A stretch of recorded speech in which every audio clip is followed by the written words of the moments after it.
নমস্কার বন্ধুরা, নলেজোপিডিয়া এক্সেলে আবার তোমাদের একবার স্বাগত জানাই।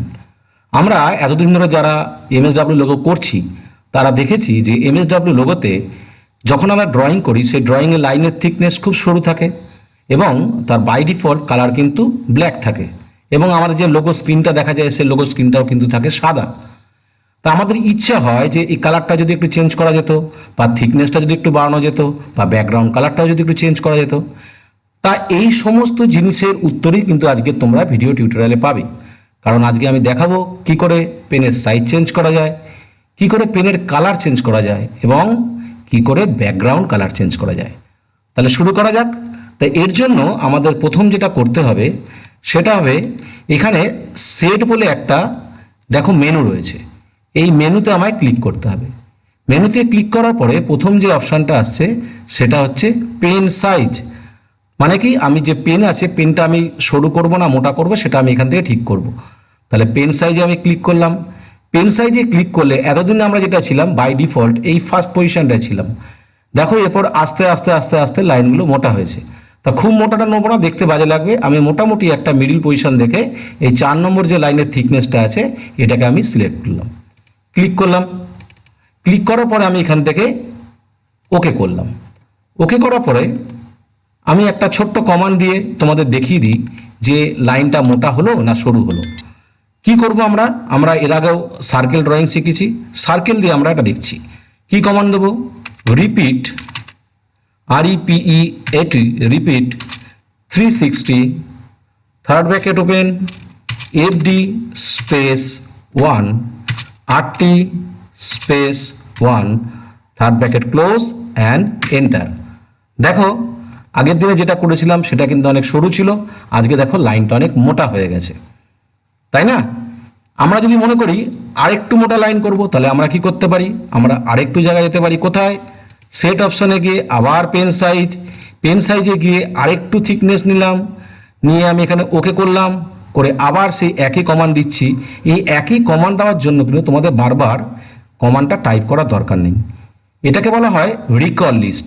আমি এইখানে যে আমার অপশানটা দেখাচ্ছে বা মেনুটা দেখাচ্ছে বা যে কমান্ডটা আমি দিয়েছি সেটা দেখাচ্ছে, সেখানে ক্লিক করলেই দেখবে আমার কমান্ড লাইনে কিন্তু সে কমান্ডটা এসে গেছে।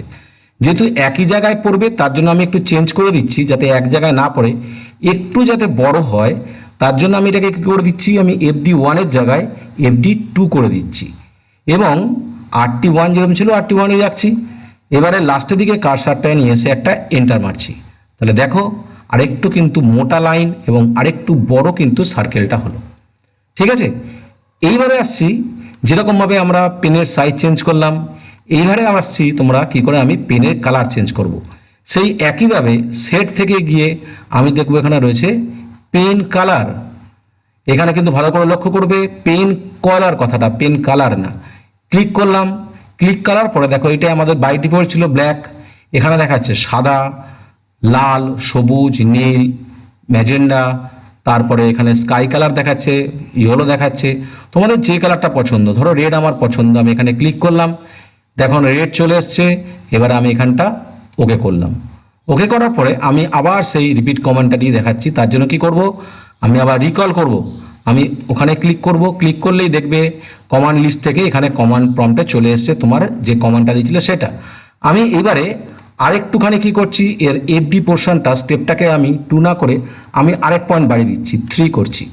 3 করার পরে লাস্টে কারসার এনে আমি এন্টার মারছি। তাহলে দেখো এবারে কিন্তু রেড কালার হয়ে গেল, তাই না? এইভাবে কিন্তু আমরা কালার পরিবর্তন করতে পারি। তোমার যে কালার পছন্দ তুমি এখান থেকে পেন কালারে গিয়ে সেই কালার নিয়ে নেবে, সেই কালার যে কালার নেবে সে কালার থেকেই তোমার ওকে করলেই কিন্তু সে কালারটা চলে আসবে। ঠিক আছে, এইবারে দেখি আমরা যেটা বলছিলাম ব্যাকগ্রাউন্ড কালার চেঞ্জ। কারণ সাদা তো রয়েছেই, সাদার মধ্যে দেখতে ভাল লাগে না। আমি যদি চাই আমি একটুখানি এটা কালারফুল হোক স্ক্রিনটা, তার জন্য আমাকে কী করতে হবে, ব্যাকগ্রাউন্ড কালার চেঞ্জ করতে হবে। ব্যাকগ্রাউন্ড কালার চেঞ্জ করার জন্য ওই একই জায়গা সেট মেনু থেকে দেখো এখানে রয়েছে স্ক্রিন কালার, স্ক্রিন কালার। এখানে আমি ক্লিক করলাম, ক্লিক করার পরে আমি এখানে ধরো ইয়েলোতে ক্লিক করলাম, ক্লিক করার পরে আমি ওকেতে ক্লিক করলাম। দেখো ওকেতে ক্লিক করলেই কিন্তু স্কিন কালারটা আমার হয়ে যাবে হচ্ছে ইয়েলো।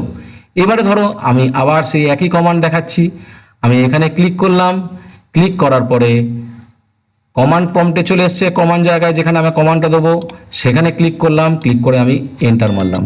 তাহলে দেখো ইয়েলো ব্যাকগ্রাউন্ডের মধ্যে আমার রেডে কিন্তু সার্কেলটা হয়ে গেল। তাহলে আজকে আমরা কি কি শিখলাম? আজকে আমরা শিখলাম কি করে লোগোতে পেনের সাইজ অর্থাৎ লাইনের থিকনেস বাড়ানো যায়, কি করে তার কালার চেঞ্জ করা যায় এবং কি করে আমরা ব্যাকগ্রাউন্ড চেঞ্জ করতে পারি। এবং তিনটেই আমরা শিখলাম কোথা থেকে? এই সেট মেনু থেকে। সেট মেনু থেকেই পরপর আছে পেন সাইজ, পেন কালার আর স্ক্রিন কালার। আশা করি তোমরা ভালো লেগেছে তোমাদের এই ভিডিওটা, এবং তোমরা এরপরে যা করবে কালারফুল স্ক্রিনেই করবে, কারণ ওটাই তো দেখতে বেশি ভালো লাগে। তাহলে আজকের জন্য এইটুকুনি, আবার ফিরে আসছি নতুন কোনো টিউটোরিয়াল ভিডিও নিয়ে। সবাই ভালো থেকো।